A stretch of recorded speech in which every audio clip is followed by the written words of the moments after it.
शेषशून्यवादिने वाञ्छाकल्पतरुभ्यश्च कृपा सिन्धुभ्य एव च पतितानां पावनेभ्यो वैष्णवेभ्यो नमो नमः। जय श्री कृष्ण चैतन्य प्रभु नित्यानंद श्री अद्वैत गदाधर श्रीवासादि गौर भक्तवृंद।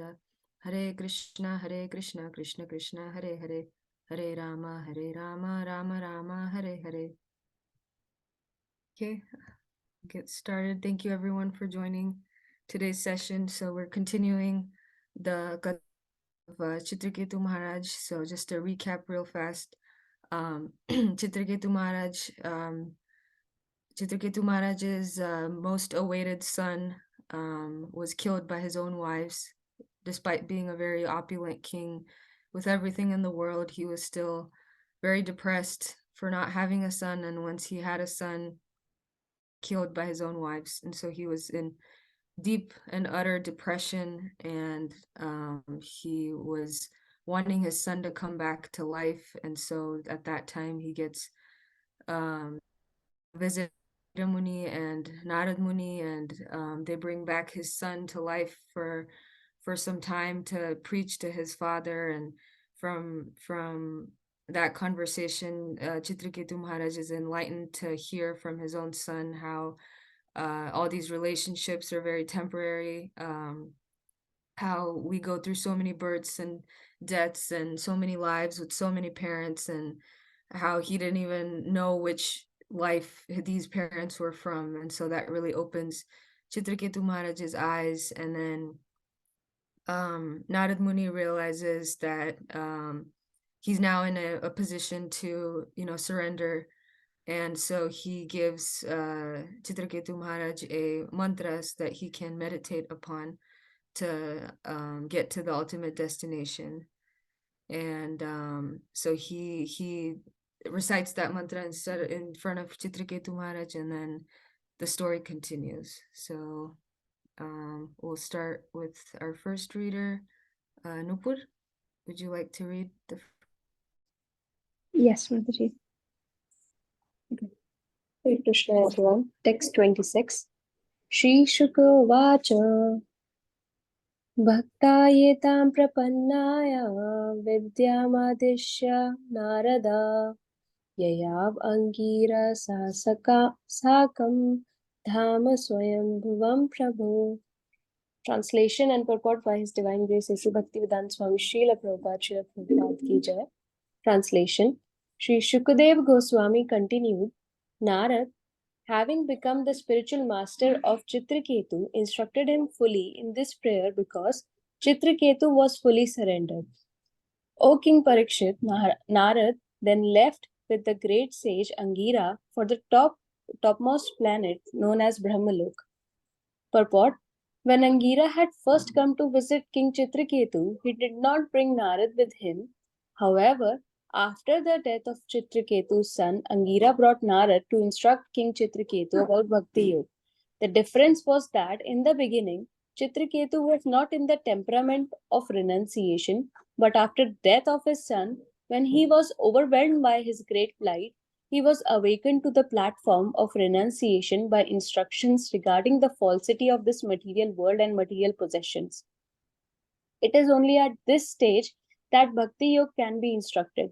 As long as one is attached to material enjoyment, Bhakti Yoga cannot be understood. This is confirmed in Bhagavad Gita 2.44. Bhoga Aishwarya Prasaktanam Taya Parita Chetasam Vyavasaya Atmika Buddhi Samadhavana Vidhiyate.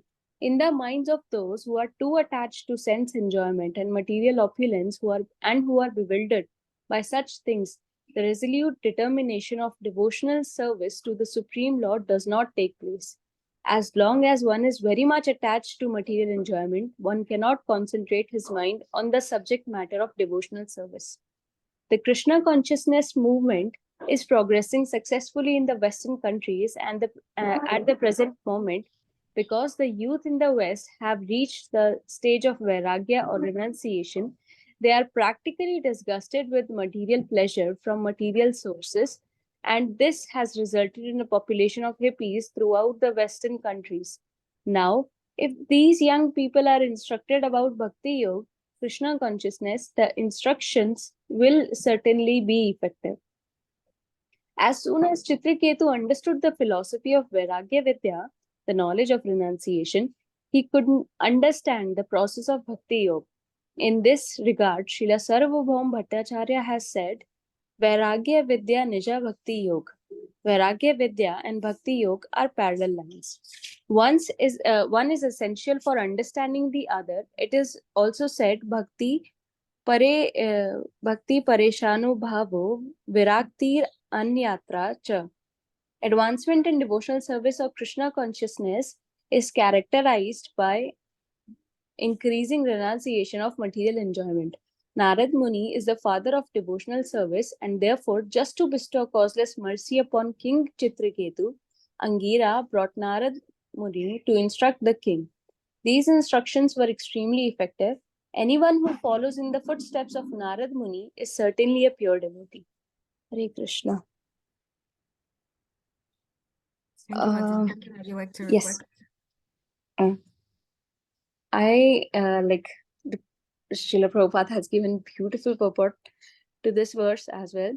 So one thing I would like to relate with was the second line of the purport, where Srila Prabhupada is saying, after the death of Chitraketu, son Angira brought Narad to instruct. And difference was that Chitraketu Maharaj was not in a temperament of renunciation initially, but after the death. So as I have seen, as we all know, that how the stages of sadness and the stages of grief, they bring us close to the Lord. So I feel this is one other example how we can redirect our thoughts. Like, we can take this example, this as one of the examples again, like Kunti Maharani's prayers and this example. So how we can bring ourselves close to Krishna in the lamentation, when we are in the lamentation zone or the grieving zone. So I feel like through this, Krishna is giving us another example. We have several of examples, so this is one other example.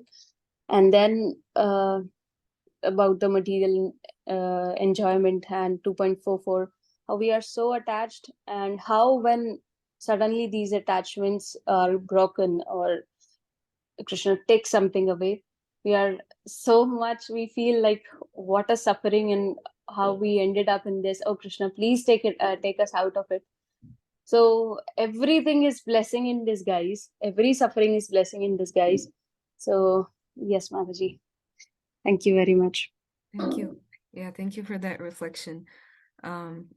Just to reflect back at your reflection about getting into those extreme situations and taking advantage of those situations to quickly advance. I think that's reflected throughout the Bhagavatam. With Dhruv Maharaj also, he was put in such a situation of distress that he was so determined to, advance. At that point, he wanted to advance materially, but because of the right spiritual master, in the end, he ended up advancing spiritually, along with being advanced materially. And even with Arjuna, in the Bhagavad Gita, he was in such a distressful, unimaginable situation where his whole family, everyone he's ever known, is waiting to be killed by him and his brothers. And that's a very unimaginable situation, and no one would be able to withstand that kind of a situation. And that's when he turned to Krishna, and those were the exact moments that the spiritual master, in terms of Krishna or Narad Muni, they instructed these renounced souls, because they had nowhere else to go. They had no other solution. They had no other way to deal with their own grief except to turn to spiritual life. And so I like how in the purport, Prabhupada emphasizes on this part that how renunciation is directly related to advancement in spiritual life. I actually think there's a profound statement here. Advancement in devotional service or Krishna consciousness is characterized by increasing renunciation of material enjoyment. And this has always been a question for me. I've always asked, like, how do you know you're advanced in devotional service? And this is such a clear measure of how we can see whether we're actually advancing or not.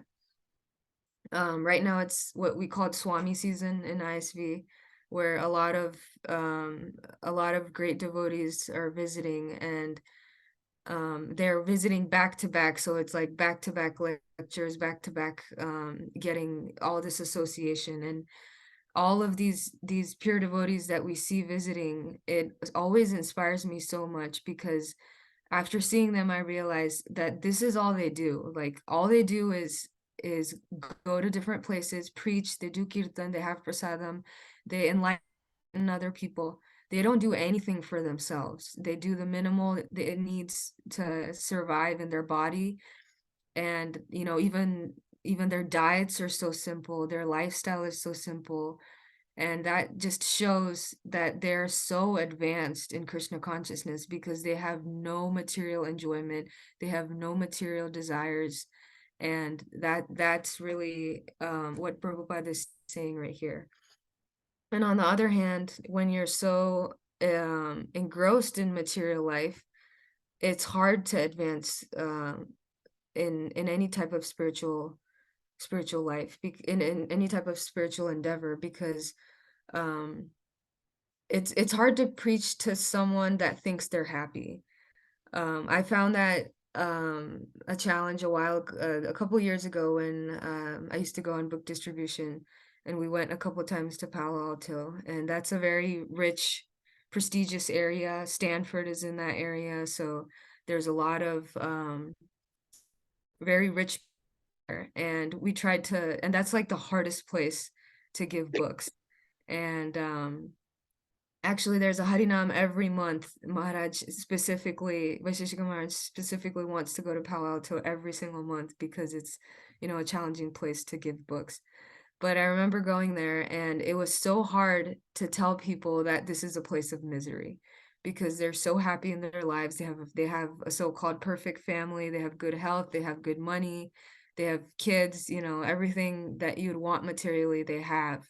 But that's when, you know, it gets hard to preach to those type of people, because they're not ripened fruit. They're not ready. They're not in a stage of renunciation. But the one thing there is that you might have all of that today, tomorrow all of that would be gone. And if you don't have spiritual knowledge, then you don't know how to deal with that change. I heard from Gaurang Prabhu's lecture from a while ago. I heard it yesterday, that spiritual life is for you, spiritual life and spiritual knowledge and devotional service is preparing you to deal with change. And change is the only constant in life. And so that's why spiritual knowledge is so important, because someone might think, you know, why are you always chanting? Why are you, you know, always serving prasadam and eating prasadam, and all you do is dance and sing Krishna Krishna? Like, what's the whole point? Well, the point is that we're gaining all this spiritual benefit and knowledge, so that when there are difficult times, when there are changes in life, then we're ready to tackle them. I think there was a hand. Oh, Nitya Kishore. Yes. Yeah, great points, by Nupur and also Sindhu Kanya, about yes, the especially for the people who live in a bubble, thinking that nothing is gonna happen, and everything is going great. They have the best jobs, the best kind of life they can expect. So it's hard to preach that this world is is full of suffering. Dukale masashvadam. We can't, it's like, no, I'm very happy in this. So that was very it's very nice to get them across this message that this is just a bubble and it could be burst anytime. And yeah. I have a kind of a question or a discussion point, is that, yes, you had mentioned about the how Swami season, Swamis come and they dedicate their entire lives, they don't have any material desires. Definitely true, definitely they're all at the pure devotee platform. But for us, for the rest of us who are not in that platform yet, and may not even get to that platform of a sannyasi in this lifetime, some may not, it's not like won't, but it may not happen. So but we have to live in this material world, right? And at the same time, we need to have, so we cannot have like a very humble dwelling. We need to, there needs to be a house, there needs to be a car, there needs to be, so where, like, how do we draw the line? And also, is it even possible to arrive at a point where we can say, okay, I'm not materially attached to anything, I'm not materially interested in even in attaining anything, I'm only interested in Krishna? So is this even possible? And what are the other possible choices that we have? I just wanted to discuss this. Anybody have any ideas? So Hare Krishna. So it's a great point of discussion. I just wanted to share something that I've been sharing at the Bhagavad Gita discussions as well. So there are 3 levels of devotees. But before I start mentioning the 3 levels, I wanted to mention that renunciation is not our goal. Renunciation is not our goal. It should happen as a side effect. And how it happens is through these 3 levels of devotees. The first and the most basic level is who we see typically in India, is who we call a conventional devotee. Conventional devotees, they practice some rituals and they also give something to Krishna, something to God. So that is called a conventional devotee. You'll see that like all our parents, they always do this. They give something to Krishna. So that is the initial stage. And then the next level is what is called a committed devotee. A committed devotee is the one who practices what Srila Prabhupada is mentioning here. They slowly advance in devotional service, and then it is characterized by increasing renunciation of material enjoyment. So they are more committed, and then slowly but surely their material enjoyment and the tendency to enjoy in this world starts reducing. And they start saying that everything I have belongs to Krishna. Everything that I have belongs to Krishna. So that is one way of renunciation.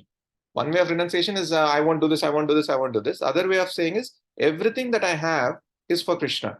So you could be working, you could be doing your job, you could be having a nice house, but everything belongs to Krishna and you're using it for Krishna's service. So that is the next level. And the third level is what is called the confidential devotee. So the conventional devotee becomes a committed devotee, and the committed devotee becomes a pure devotee eventually, and that is called a confidential devotee.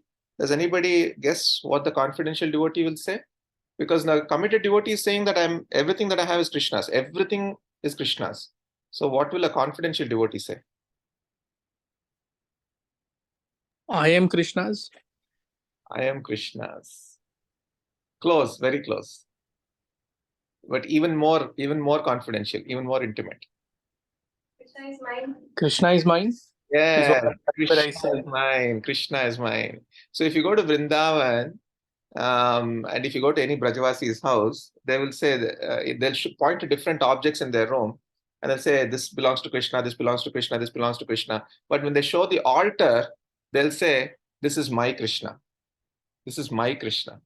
So that is the confidential devotee. So they've clearly passed this stage of renunciation. They've passed the stage of having any material desires. But now they're at the stage where saying Krishna is mine. And Krishna also says this, my confidential devotee, I am completely bound by them. So these are the 3 levels I wanted to share. So we are somewhere in the middle between conventional devotee and committed devotee, I would say, where we are trying to give more and more for Krishna. And in that mode, automatically we are renouncing things. Does that make sense? Yeah, great point. Yeah. So I have a question on this. So can a person Yeah. be engaged in his you know things in his life, his so-called material life, Hmm. and at the same time be at level 3, like the highest level, that Yeah. where he says Krishna is mine? Yeah, for example, Pundrik Vidyanidhi immediately comes to mind, right? Pundrik Yeah. Vidyanidhi. So in one sense, externally, see, this is so there is external renunciation and there's internal renunciation. So externally, you could live like a king actually, but internally, how renounced are you? That is the key question here. Internally, how much are you craving for these material enjoyments? Internally, if you're not craving, internally, if you're completely connected with Krishna, then that is what really matters, rather than the external renunciation, externally giving up things. In fact, sometimes just external renunciation without internal renunciation can be very, very dangerous, because that can put you on a false notion, and it can also make you proud as well. So we've got to be really careful on just thinking that, okay, renunciation is important, renunciation is important. I'm just going to externally renounce my car, my house, my this thing, but internally you're craving for a lot of things. So it doesn't work that way. So, of course, you know all this, Jagannath Gopal Prabhu. I'm just reiterating what. Oh, no, it's a great point. I mean, it's I forget these things. It's good to be reminded. Yeah. Thank you so much, bro. So please continue, Sindhu Kanya Mataji. Thank you, Prabhu. Then thank you, Mataji, for the question. Text 27. I forgot who the next reader was. So Nitya, Yeah. Okay. It's 27. Yeah, go ahead, Mataji. चित्रकेतुस्तुतां विद्यं यथा नारदभाषितां धारयानास सप्ताहम् अभक्षा sushamitah. Translation: fasting and drinking only water, Chitraketu for 1 week continuously chanted with great care and attention the mantra given by Narada Muni. Should I read the next one? Yeah. Tata saptaratrante vidyaya yamanaya vidyadharadipatyam cha lebe apratihatam nrupa. Translation: O King Parikshit, after only 1 week of repeatedly practicing the mantra received from the spiritual master, Chitraketu achieved the rule of planet of the Vidyadharas as an intermediate product of his spiritual advancement in knowledge.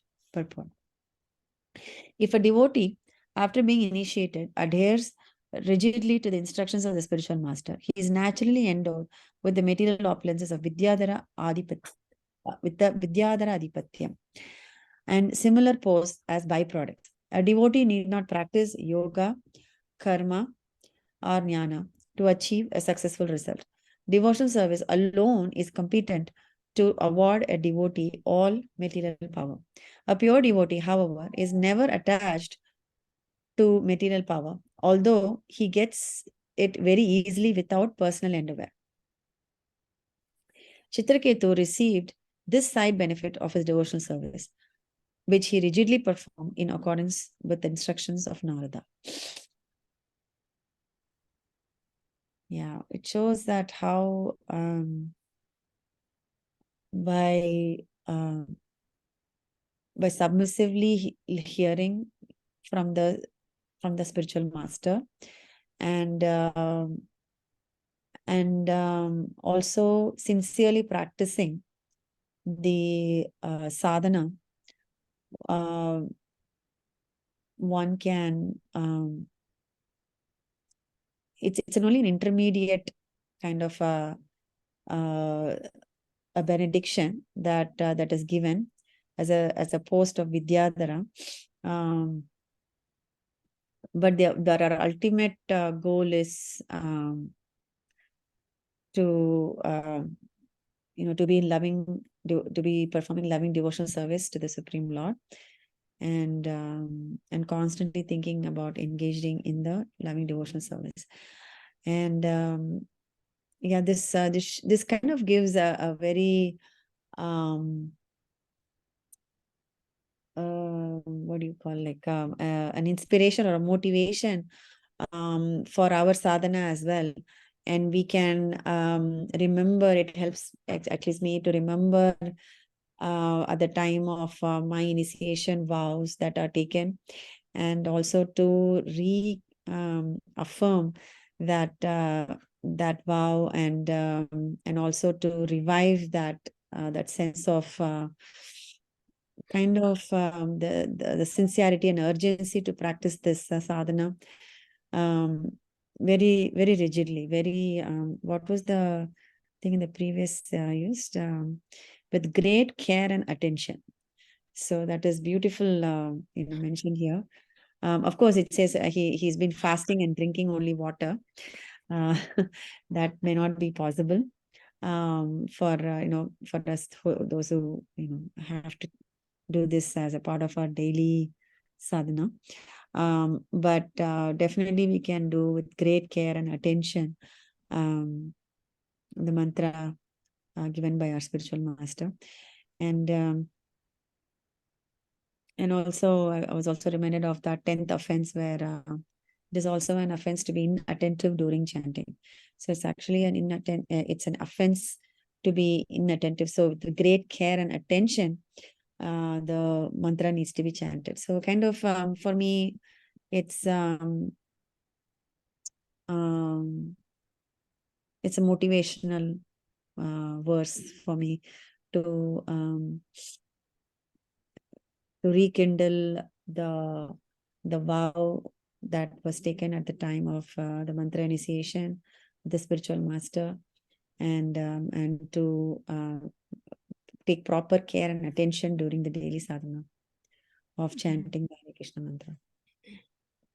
Yeah, that's all I have to share in this. Yeah, thank you, Mataji. That's a great application of this for us.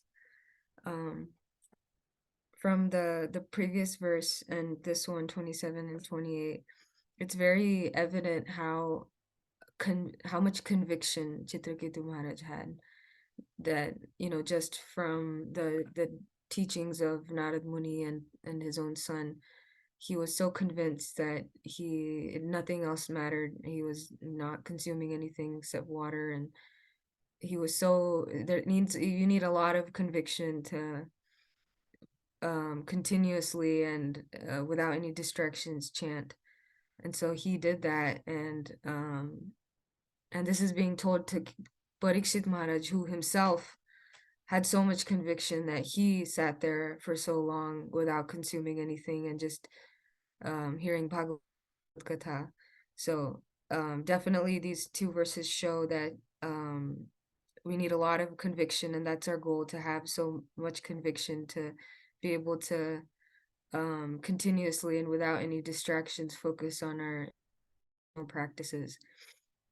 And I just on the topic of chanting without offenses, I just saw this morning a quote from the Harinam Chintamani from Bhaktivinoda Thakur, and it says that distraction in chanting produces a type of illusion, causing serious offenses against the holy name that are difficult to overcome. This illusion leads to craving for wealth, women, position, success, and cheating. When these material attractions cover the heart, one loses interest in chanting the holy name. So that was an eye-opener, because it shows that even though you're chanting, if you're inattentive and you're causing offenses, all these material things can still consume you, and you don't get the benefit of chanting in terms of you don't get any advancement, and that's not beneficial for us. We want to chant attentively so that we can progress in our spiritual life and not be stagnant. I think Krishnan Prabhu has his hand up. Yes, Prabhu. Yeah, Hare Krishna Mataji. So yeah, I think the point about distraction was was an amazing one. So I agree with, I loved the point that Nitya Mataji made, that this reminded her of her initiation vows. Mhm. And I think I wanted to reflect on this point of Chitraketu achieving the rule of the planet of Vidyadharas as an intermediate product. So, so I've heard in some classes that when one follows the Supreme Lord,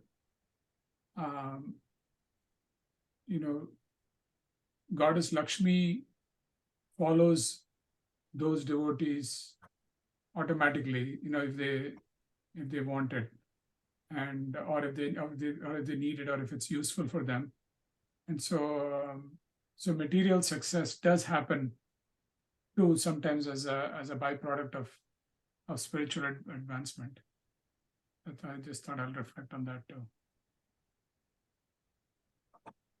Yeah, and actually the next, I think the next verse, or maybe the next few verses, expand on that same topic of getting material benefit, and how by practicing spiritual by performing your spiritual practices, you might get material benefit, but how those material benefits are actually spiritual, unless you get so consumed in those material benefit and forget your spiritual practice, then those take you downhill. But yes, Prabhu? Go ahead, Yeah. Prabhu. So I just wanted to add to what Krishnan Prabhu was mentioning. So there is a lot of scriptural evidence to what Krishnan Prabhu was mentioning. And there are a lot of pastimes also, like in the example of the fruit seller and Krishna. So when she completely becomes like a committed devotee and starts giving everything to Krishna, then immediately, as Krishnan Prabhu mentioned, Lakshmi followed her, in the sense that Krishna completely filled her basket with jewels.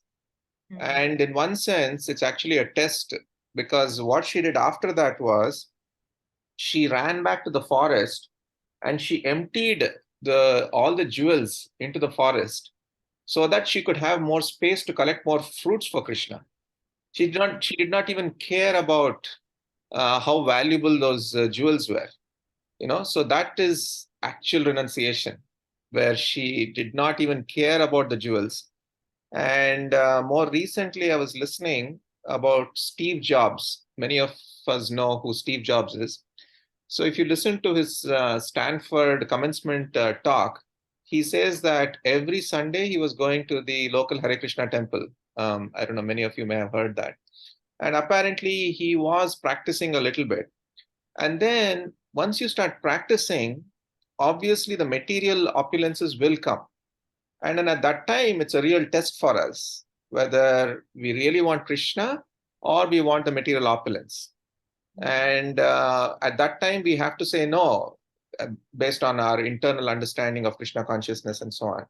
And so in this particular case, Steve Jobs chose the material opulence and he became really, really famous materially. But it didn't take him, I mean, of course, he was successful materially, but spiritually, I don't know where he ended up. And the same thing happens in Brihad Bhagavatamrita also, where Gopakumar, in his final journey, when he's going back to the spiritual world, the Vishnu Dutas, they keep showing him better and better heavenly planets with a lot of material opulence. And then at every point, he just kept saying, I'm not interested in this. I'm not interested in this. I just want to go back to Krishna. So that is, so in one sense, Krishnan Prabhu, what you said is right. Material opulence always follows for a practicing devotee. And one should clearly understand how to use it again in the service of Krishna. If not, it will become a burden. I hope that helps, Krishnan. Thank you, Prabhu. That was very helpful. Thank I've you. heard of two more stories, Prabhu. One about Donald Trump. I think I read it in dandavats.com. Donald Trump, I believe, supported the Rath Yatra many years ago in New York City. Oh, interesting. I didn't Yeah, know I that. don't know if you have read the story. Yeah, but I know. I've read I'll it. find the story and I'll send it over. Then the other thing that I've heard is about the Shiv Sena chief in Bombay, I forget his name now somehow. My God, I'm blanking out. Bal Thackeray. Bal Thackeray. Bal Thackeray helped Srila Prabhupada in the Juhu temple. The local officials were trying to get the temple demolished, and Bal Thackeray protected him. And then so I've heard that story too, that they also got material opulences. Donald Trump did, and Bal Thackeray also did. And he got power and all that. Wonderful, Prabhu. Thank you for sharing both these examples. Yeah, very helpful. Thank you.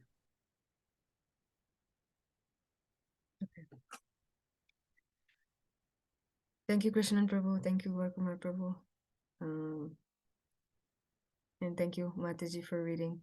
So next, 29, I think, Jagannath Gopal Prabhu. Yes, Mataji.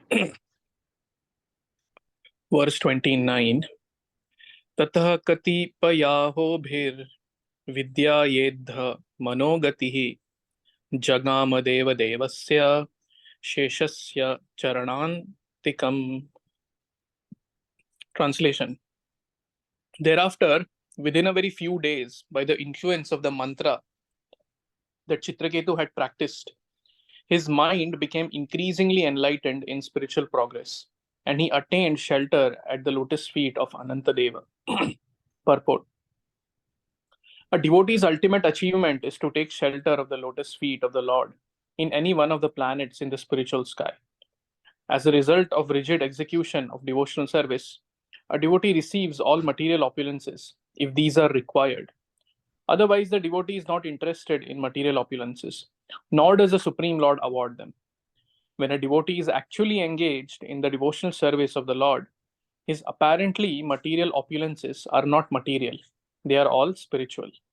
For example, if a devotee spends money to construct a beautiful and costly temple, the construction is not material but spiritual. Nirbandha Krishna Sambandhe Yuktam Vairagyam Uchyate. A devotee's mind is never diverted to the material side of the temple. The bricks, stone, and wood used in the construction of the temple are spiritual, just as the deity, although made of stone, is not stone but the Supreme Personality of Godhead Himself. The more one advances in spiritual consciousness, the more he can understand the elements of devotional service. Nothing in devotional service is material, everything is spiritual. Consequently, a devotee is awarded so-called material opulence for spiritual advancement. This opulence is an aid to help the devotee advance toward the spiritual kingdom. Thus, Maharaj Chitraketu remained in material opulence as a Vidyadhara Pati, master of the Vidyadharas. And by executing devotional service, he became perfect within a very few days and returned home back to Godhead, taking shelter of the lotus feet of Lord Shesha, Ananta. A karmi's material opulence and a devotee's material opulence are not on the same level. Srila Madhvacharya comments in this way. Anyantaryaminam Vishnum upasyanya samipagah bhaved yogyataya tasya padam va prapnuyan naraha. By worshipping Lord Vishnu, one can get whatever he desires, but a pure devotee never asks Lord Vishnu for any material profit. Instead, he serves Lord Vishnu without material desires and is therefore ultimately transferred to the spiritual kingdom. In this regard, Srila Veeraraghav Acharya comments, Yatheshta gatir itya artha. By worshipping Vishnu, a devotee can get whatever he likes. Maharaj Chitraketu wanted only to return home back to Godhead, and therefore he achieved success in that way. So, that previous theme is continuing here, and it's a very important theme because in the 9 stages of bhakti, there is Anartha Nivritti, which is the longest stage of bhakti. And within Anartha Nivritti also, there are 6 kind of stages or levels, so to say. So, like Vyudha Vikalpa, things. I don't remember the exact nomenclature and definitions, but one I definitely remember is called Tarangarangini. So in Tarangarangini, what happens is we start enjoying the facilities that come as a result, the facilities and opulences that come as a result of our devotional service. It may be direct in the sense that we might have some managerial power, or we might have some sort of influence over certain things, or it might come in the form of material opulences like a new car which I recently got. So this is a good reminder for me not to use it in a selfish manner, but whatever, new car, new home, a good wife, and whatever, so many material things that can be potentially seen divorced from Krishna consciousness. So like that, if Krishna wants, and if that is needed, and if that is our desire also, he will award us with the fulfillment of our material desires. But on the pure stage of Krishna consciousness, as mentioned in a purport, we don't it's not that we don't want things, it's that even if material opulences are there, we'll use it in Krishna service. So that is what Krishna mentions here, that when a devotee is actually engaged in the devotional service of the Lord, his apparently material opulences are not material, they are all spiritual. For example, if a devotee spends money to construct a beautiful and costly temple, the construction is not material but spiritual. Nirbandha Krishna Sambandhe Yuktam Vairagyam Uchyate. So this is one, and the other verse is also there, which is Phalgu Vairagyam Kathyate. It defines immature renunciation, where it says Prapanchikataya Buddhya Hari Sambandhi Vastunah Mumukshubhi Parityago Phalgu Vairagyam Kathyate. So when something material, so-called material thing, is used in Krishna service, that is actually Yukta Vairagya, that is actually renunciation. But when a material thing is which could be used in the service of Krishna, or the opportunity to practice bhakti itself is renounced in the name of renunciation, then that is actually Phalgu Vairagya, or that is immature renunciation, is what Rupa Goswami writes in Bhakti Rasamrit Sindhu. So yeah, and that is and the next line is also very nice. A devotee's mind is never diverted to the material side of the temple, right? So similarly, a devotee's mind is never diverted towards the material side of his or her life. I guess Prabhupada is talking about a pure devotee here, because on the stage of sadhana bhakti, there could be some things when our mind could be diverted with our material side of life. Oh, let me just work hard for a few months this year, like really hard, so that I get the promotion, things like that. So could be diverted, but then again, I heard a nice thing that Maharaj mentioned, Radhanath Maharaj mentioned in one of his classes, like when temptations come, when some real thing hits a devotee. It could be in any form, it could be a temptation, or it could be a distress, big distress. A devotee is can someone help me? A devotee might be disturbed, but he's not do you know, Gaurakumar Prabhu, what is that statement, Maharaj? It's a famous statement. A devotee might get I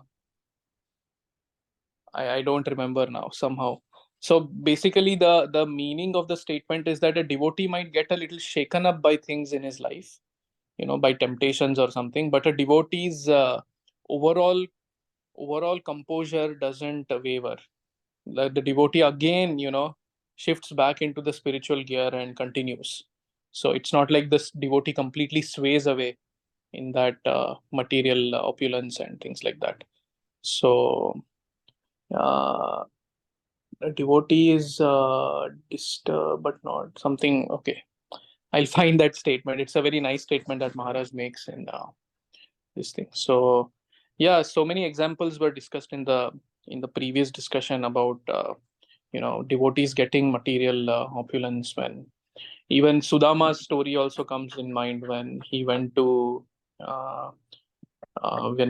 Krishna just by eating the chipped rice, that like just because Krishna ate that chipped rice, that Sudama had brought so lovingly. He gave all the opulences to Sudama. And it is said that so Sudama didn't even want to give it to Krishna. And then Krishna was like, hey, what are you hiding there behind your back in your hands? Then he was embarrassed because Krishna is Lakshmipati. He has a big palace and so many servants and things like that. And he's not willing to give it to Krishna. And finally, Krishna snatches it from him. And then it is said that he eats one morsel, and then it gives a lot of opulence to Sudama. He eats another morsel, it gives even more opulence to Sudama. And then he's about to eat the third morsel, and then Rukmini comes and stops him. She says, don't eat anymore. And I had heard that the internal meaning of that is, if he would have eaten that third morsel also, then Sudama would have got much, much more wealth than Lakshmi Devi herself. So it is like that Krishna, he will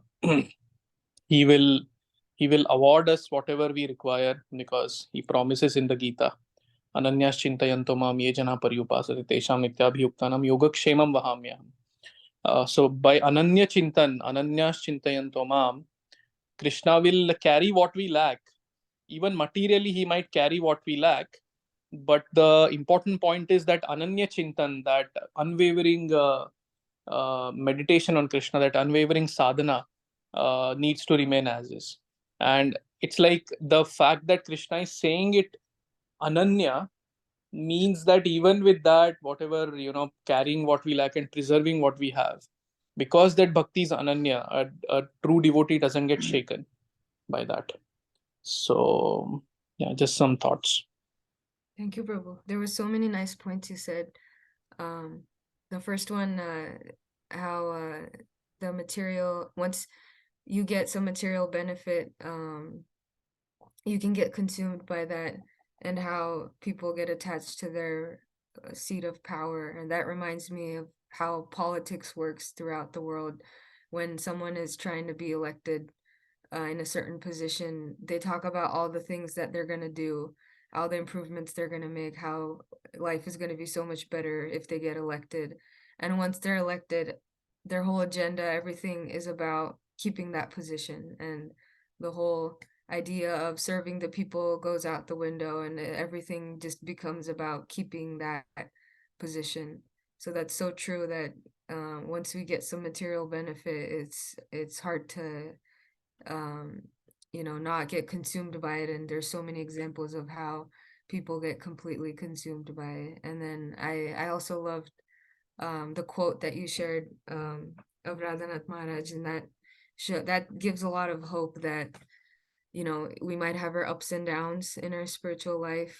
There might be some temptations that we go after, but those are just small little slopes that we go down, and hopefully we steady out again and go back to our devotional life. And it's not okay to always go down those slopes, but at least we stay unshaken in our foundation, and try to improve every single time.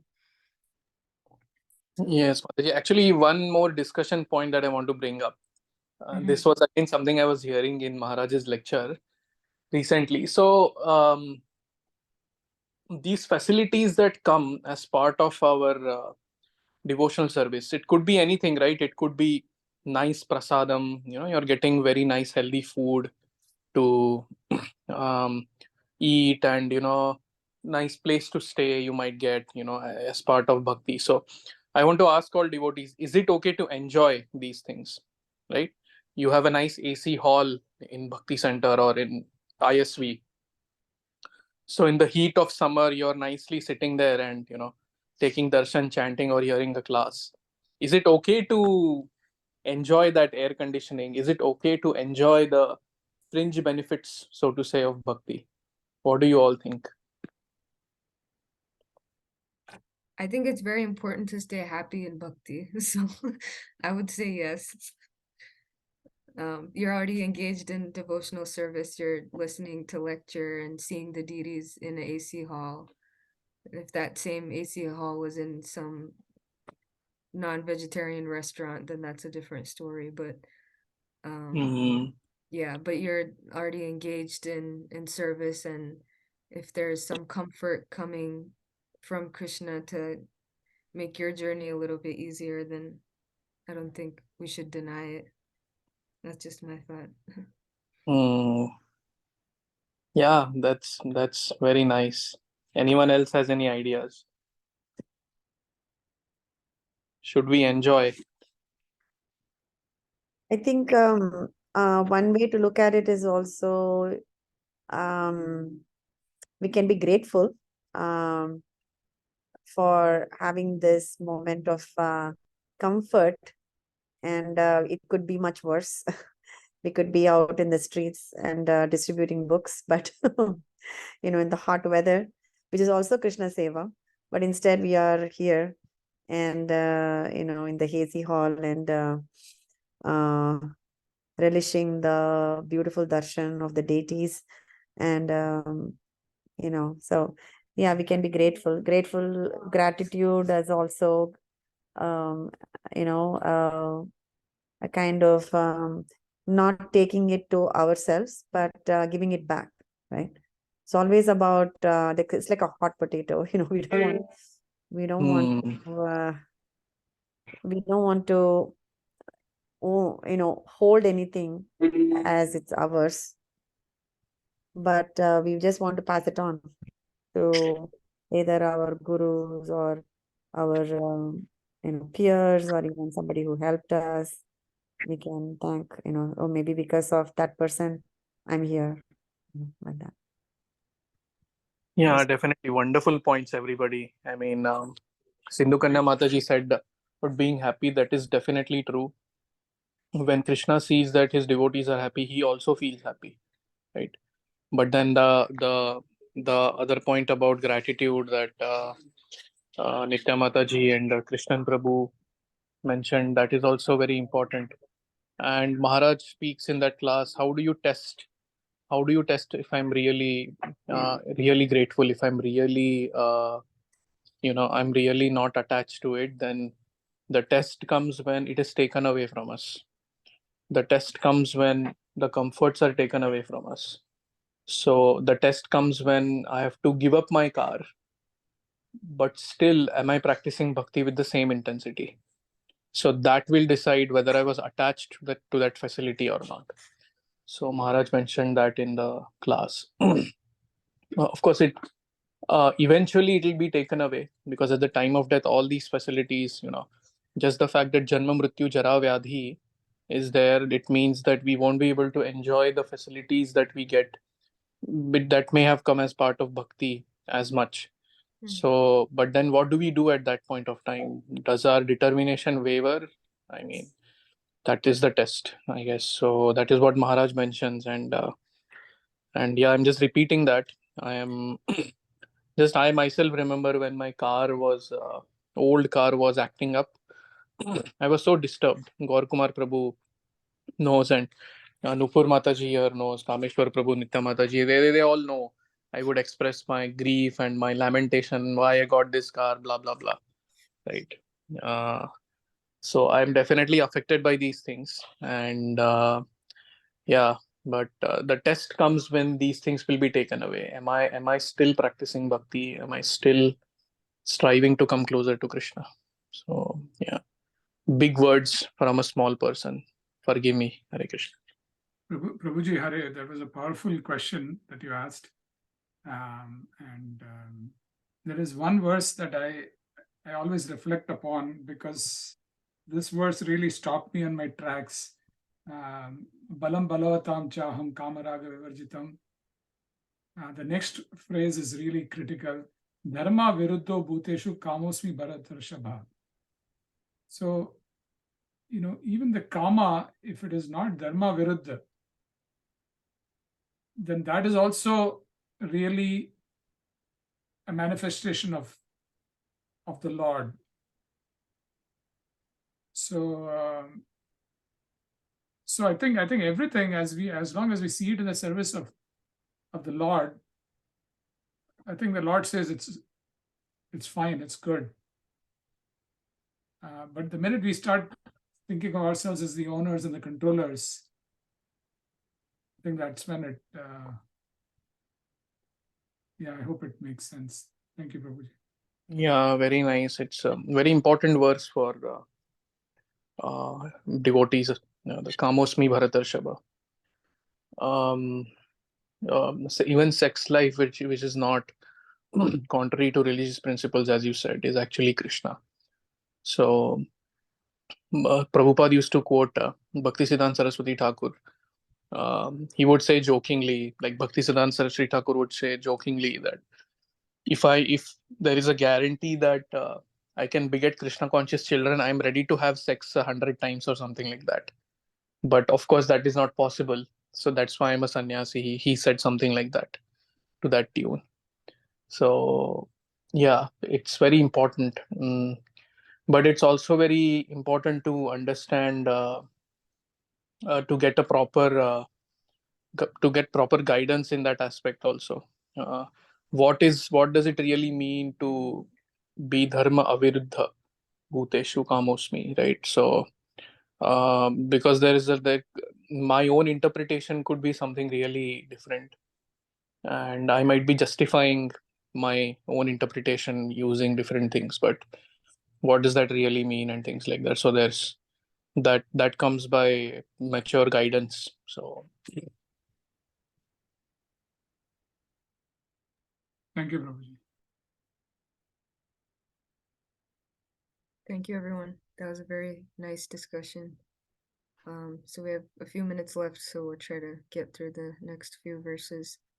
I think we'll go back to Nupur Mataji. Yes, Mataji. Text 30. Mrinala Gauram Shiti Vasasam. Okay, sorry. So it's text 30, right? Yes, 30. Yeah. Sorry about that.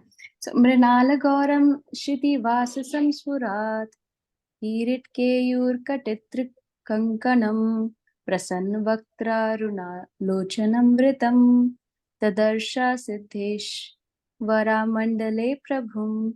Translation. Upon reaching the shelter of Lord Shesh, the Supreme Personality of Godhead, Chitraketu, saw that he was as white as the white fibers of a lotus flower. He was dressed in bluish garments and adorned with a brilliantly glittering helmet, armlets, belt, and bangles. His face was smiling and his eyes were reddish. He was surrounded by such exalted, liberated persons as Sanat Kumar.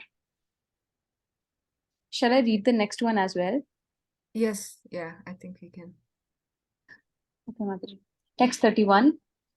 Taddarshana dvasta samasta kilibisha swastha malant karano abhayan muni pravriddha bhaktaya prana ashru lochana prahrishta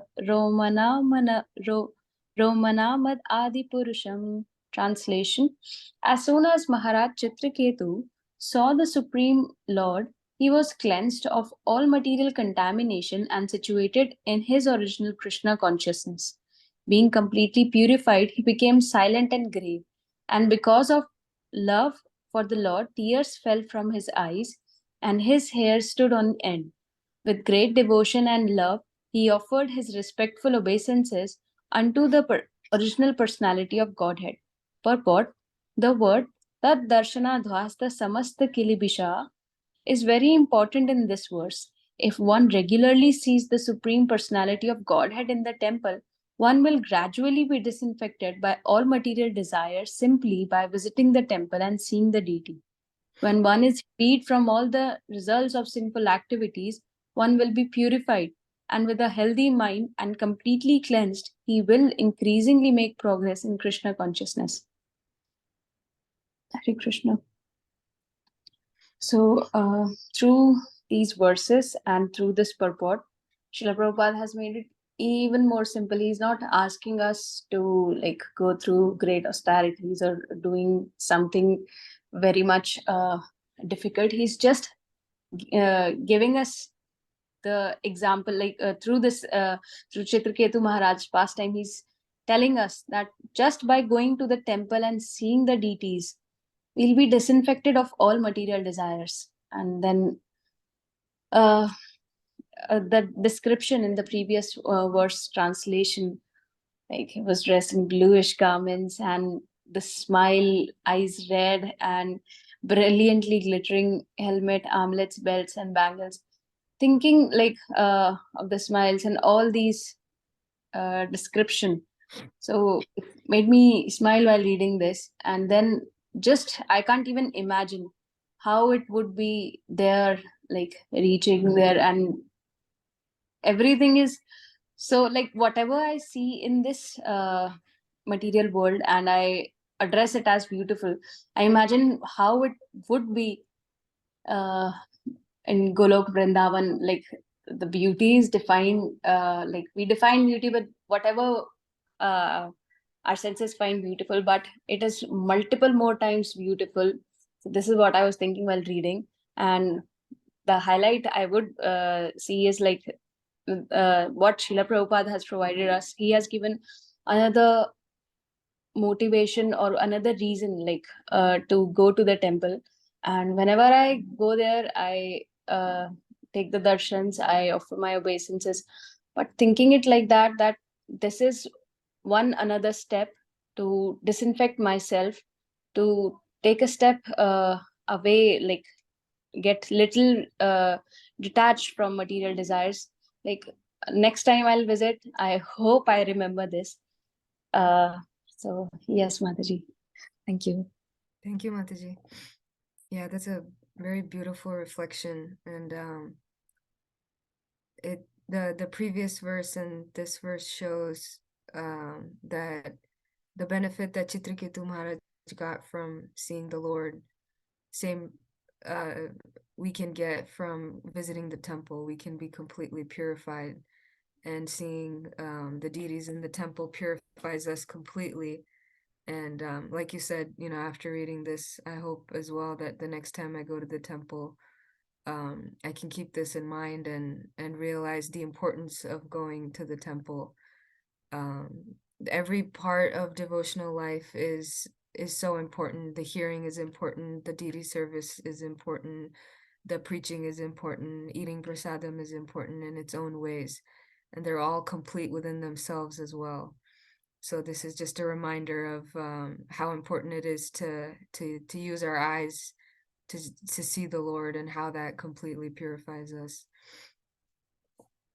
The next verse 32, Nitya Mataji. Yes.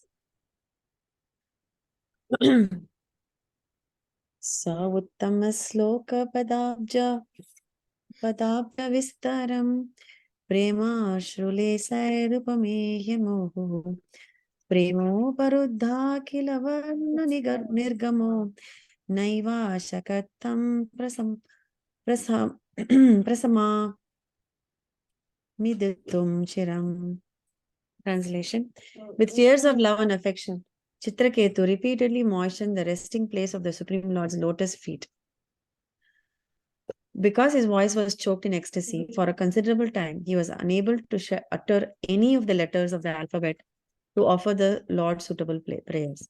Purport: all the letters of the alphabet and words constructed by those letters are meant for offering prayers to the Supreme Personality of Godhead. Maharaj Chitraketu had an opportunity to offer prayers to the Lord by composing nice verses from the letters of the alphabet. But because of his ecstasy, for a considerable time, he could not join those letters to offer prayers to the Lord.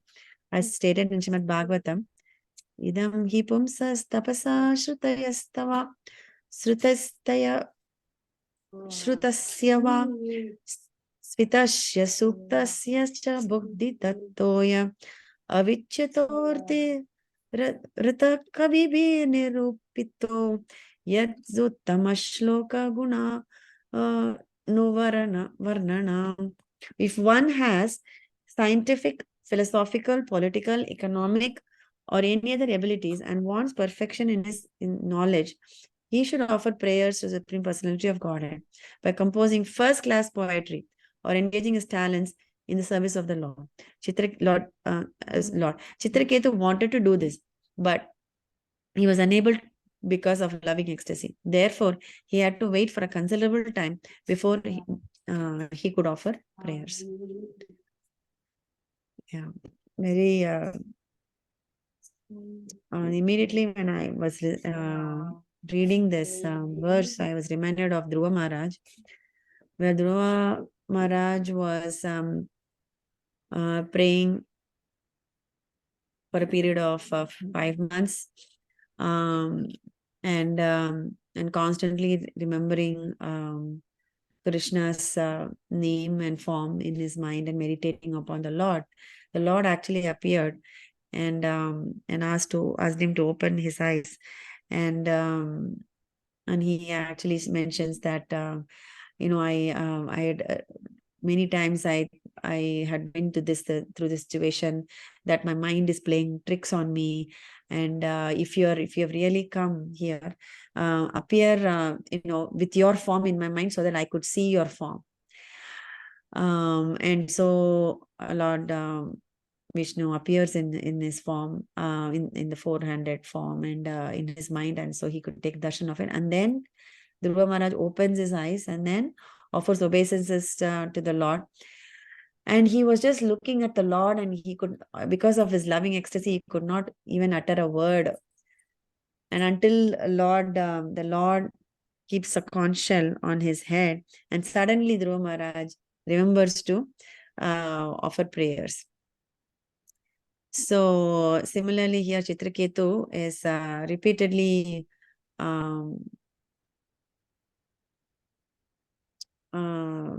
he says that he was choked with ecstasy, and for a considerable time he could not utter any letters of the alphabet. That was very sweet. How if you could just only imagine how that situation will be.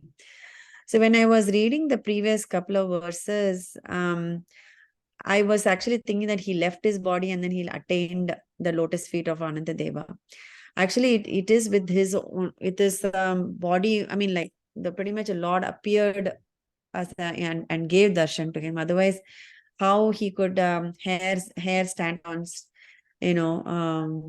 how he could feel all this, right? He became silent. His tears fell from his eyes. His hair stood on end. All of these,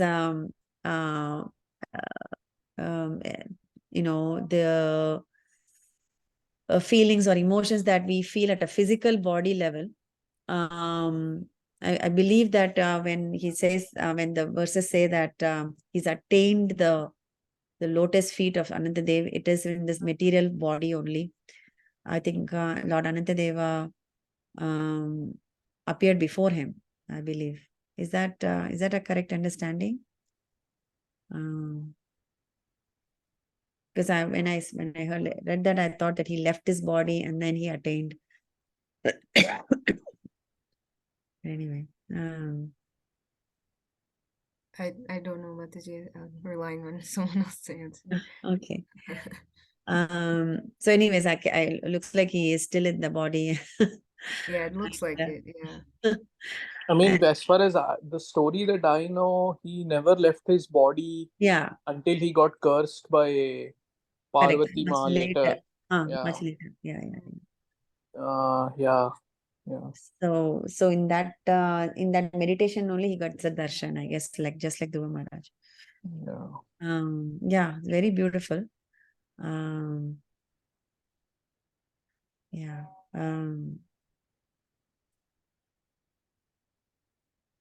Now, if that's all I can have to add. I don't have anything else to say. Hare Krishna. Okay. Thank you, Mataji.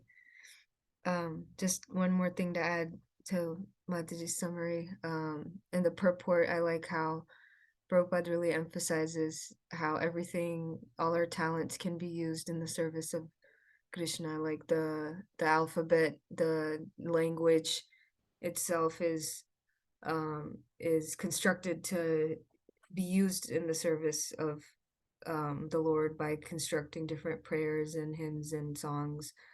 And this last paragraph also emphasizes on how whatever talents and abilities we might have can all be used in the service of Krishna. Especially nowadays, you can see you're a finance person, or if you're a accounting person, or you're a leader in your work, then those skills can also help you in helping the temple, with the temple's accounting, or leadership in the temple, or that's to speak of all these maybe technical skills, but also are these artistic skills like garland making, and dressing the deities, and drawing beautiful pictures, and singing and dancing. All of these abilities are very easily used in Krishna's service. So Prabhupada reminds us here that whatever talent we may have, our goal should always be to dedicate that to serving Krishna. And so we have one more verse left, so we'll go through that and then we'll end. So I think Jagannath Gopal Prabhu. Yes, Mataji. 30, sorry, which is the verse? 32. 33. 33.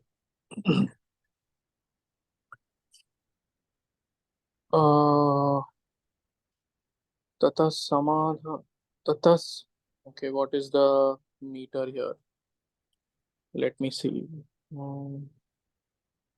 Jagat Guru Satpata. No. ततः समाधाय मनोमनीषया बभास एतत् प्रतिलब्धवागसौ नियम्य सर्वेन्द्रियबाह्य वर्तनं जगद्गुरुं सात्वत शास्त्र विग्रहम्. Translation. Thereafter, by controlling his mind with his intelligence and thus restricting his senses from external engagements, he recovered suitable words with which to express his feelings. Thus, he began to offer prayers to the Lord, who is the personification of the holy scriptures, the Satvata Samhitas, like the Brahma Samhita and the Narada Pancharatra, and who is the spiritual master of all. He offered his prayers as follows. Purport: one cannot offer praise to the Lord with mundane words. One must become spiritually advanced by controlling the mind and senses. Then he can find suitable words to offer in prayer to the Lord. Quoting the following verse from the Padma Puran, Srila Sanatana Goswami forbids us to sing any song not sung by authorized devotees. Avaishnava Mukhodri, Avaishnava Mukhodgirnam Putam Hari Kathamritam Shravanam Naiva Kartavyam Sarpochishtam Yathapayah. The words or songs of a person not fixed in Vaishnava behavior, not strictly following the rules and regulations and chanting the Hare Krishna mantra, should not be accepted by pure devotees. The words Satvata Shastra Vigraham indicate that the Sachidananda body of the Lord can never be accepted to be made of Maya. Devotees do not offer prayers to the Lord in an imaginary form. The existence of the Lord's form is supported by all the Vedic literatures. Yeah, this is a very important point that Prabhupada writes here. Yeah, Srila Sanatana Goswami forbids us to sing any song not sung by authorized devotees. So this is the very reason we sing Vaishnava songs, and we follow in the footsteps of the devotees by singing songs written by them. Of course, there is also some creative liberty in terms of us expressing our own prayers, but that creative liberty, we have to be careful not to take it to a mundane kind of a extreme, and we have to be careful to be in line with the Guru Parampara even in our prayers.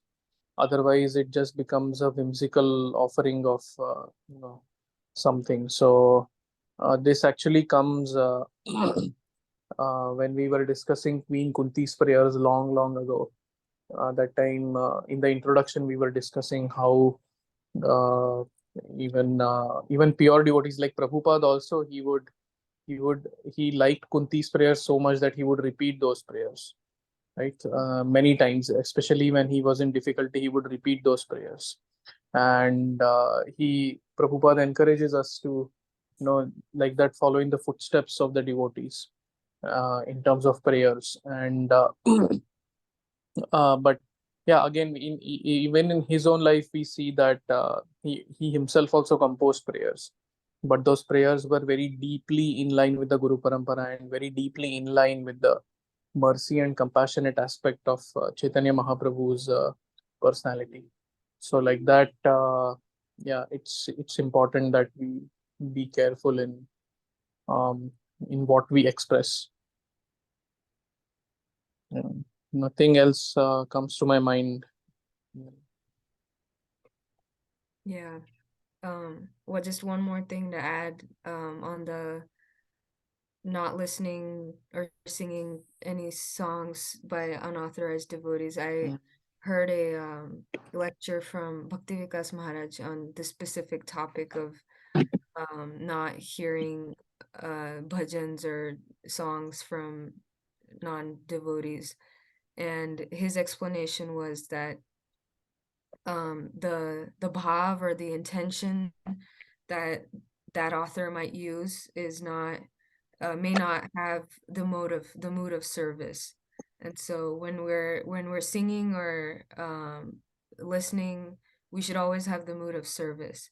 So if the non-devotee is singing just for sense enjoyment, if the goal of that author is just so that people can enjoy the music or the words, then that might not be the best situation. But if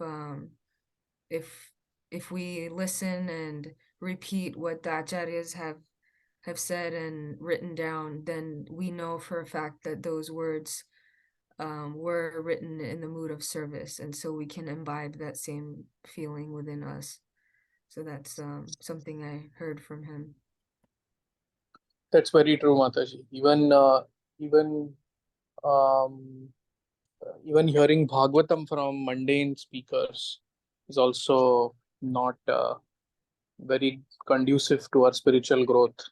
As you mentioned, it's a very important point that the service attitude has to be there in the person who is speaking.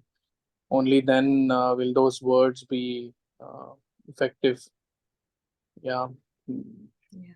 Prabhupada writes in many places that these professional reciters of Bhagavatam like to go directly to the 10th canto and things like that. But that is not really encouraged. And he gives a strong analogy actually. Milk that is tasted by a snake turns poisonous. Yeah. So although it looks like milk and maybe even tastes nice, but that's actually, that takes us away from Krishna. So yeah.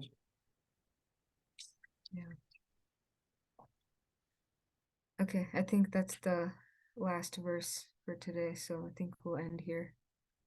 Thank you everyone for tolerating me for the past hour and a half, and we'll continue next week, and we'll pick up from the prayer that Chitraketu Maharaj recites. Thank you so much, Sindhu Kanya Mataji. And there was nothing to tolerate. In fact, you nourished all of us with wonderful discussion. So thank you so much. Thank you all, dear devotees. So next week, Vamsidhar Gopal Prabhu will be leading. Next week is July 4th. So I don't know how many of you can actually make it.